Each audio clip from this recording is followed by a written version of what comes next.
भवानी, तू अमू की माँ है ना, तो सबसे पहले डांट खाने का हक तेरा है। मैं तब तक ये सारा काम निपटा के आती हूँ। अमू तो एक काम कर, इसे बेडरूम में ले जा, बिस्तर पे बैठ के जितना डांटना है उतना आराम से डांटना। मैं आई। अरे रुक रुक रुक, मैं तो सिर्फ उसकी माँ हूँ। तू खुद को क्या कहती है अमू की? बड़ी माँ। तो बड़ी माँ होने के नाते डांट खाने का पहला हक तो तेरा है ना। अमू शुरू हो जाए। नहीं, मैंने पेट भर के खाना खा लिया, अब और कुछ नहीं खा सकती मैं जा रही हूँ। क्या कर रही है? रुक रुक।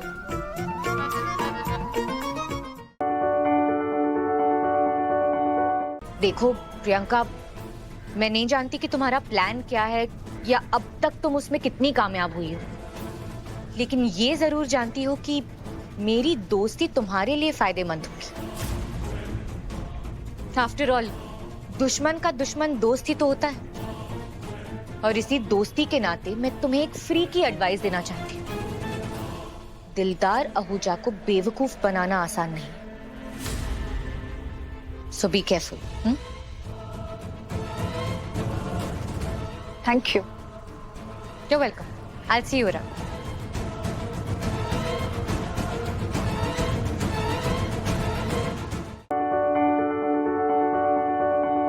मैं यहाँ ना तो तुम्हारी सॉरी सुनने आया हूं, ना ही तुम पे बरसने आया हूं। मैं यहाँ तुम्हारे रक्षण के लिए तुम्हें माँ भगवती का तिलक लगाने आया हूं।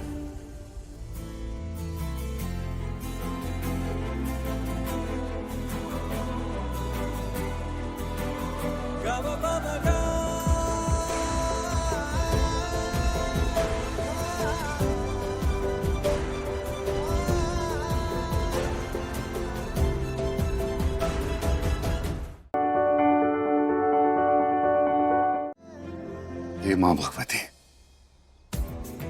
ये तिलक मैंने जिस इंसान को लगाया है वो इंसान मेरे दिल के बहुत करीब है, मेरे दिल के बहुत खास है। प्लीज उस इंसान पे अपनी कृपा बनाए रखिए, उसकी रक्षा हमेशा कीजिए।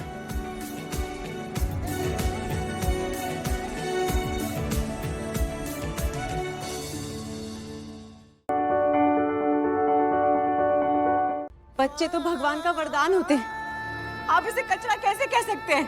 क्योंकि ये कचरा है, कचरा।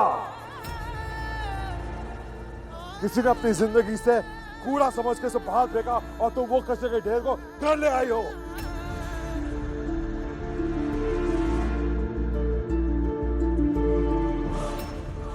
इसकी रगों में बुंदेला का खून नहीं दौड़ता। ऐसे फेंके हुए गैर बच्चे से कोई रिश्ता, कोई बंधन नहीं बन पाएगा तुम्हारा।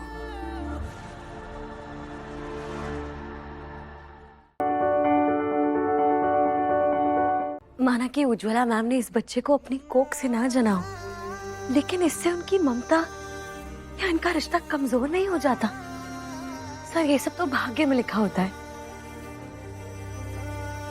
रिश्ता खून से बनेगा या संजोग से, ये कोई नहीं जानता सिवाय उसके।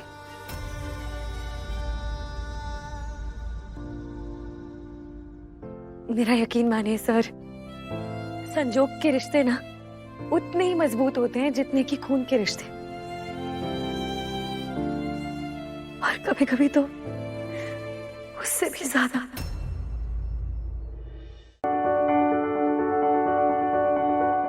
पता है मैं यहाँ पर क्यों आई हूँ? तेरे पति से अपने पति की मौत का बदला लेने के लिए।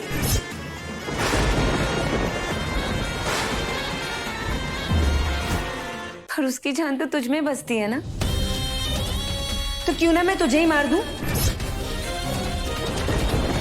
तो वो भी मर जाएगा फिर।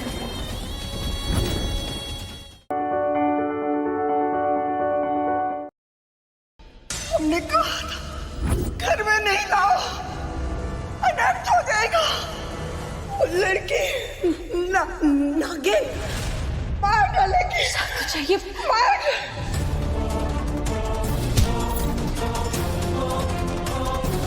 भाभी आग।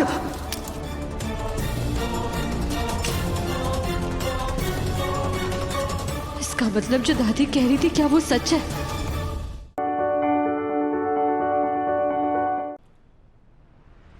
डंग टंग धप्पा। दादू आप रो क्यों रहे हो दादू? टेंशन क्या है? सब कुछ तो सुन लिया ना आपने? सुन लिया और समझ भी लिया कि मेरा पोता बचपन में शैतान था, लेकिन अब हैवान हो गया है।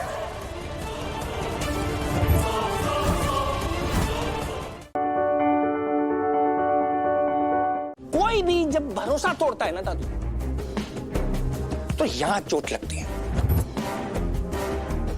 भरोसा नहीं तोड़ना चाहिए। मैंने आज तक किसी का भरोसा नहीं तोड़ा। जिसको बोला उसको प्यार करूंगा तो प्यार किया, जिसको बोला उसको मारूंगा तो मैं मारा।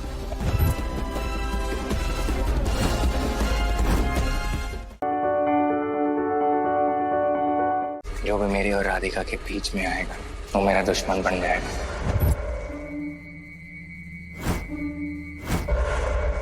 और ये बात मैंने पहले भी कही थी, किसी ने मुझे सीरियसली नहीं लिया। I love Radhika. आपके लिए पागलपन हो सकता है, लेकिन मेरे लिए वो मेरा प्यार है। इबादत का दिल काला है, उसके दिल में दूसरों के लिए नफरत, मक्कारी और साजिशें भरी, और ये सब कुछ उसको उसकी माँ से विरासत में मिला है। इबादत उस औरत की बेटी है जिसने तुम्हारी माँ की जिंदगी बर्बाद कर दी, उसकी जिंदगी अंधेरों में डाल दी। इबादत उस मनहूस औरत की बेटी है जो तुम्हारी माँ की सौतन थी, और उस औरत का नाम गजल रहमान।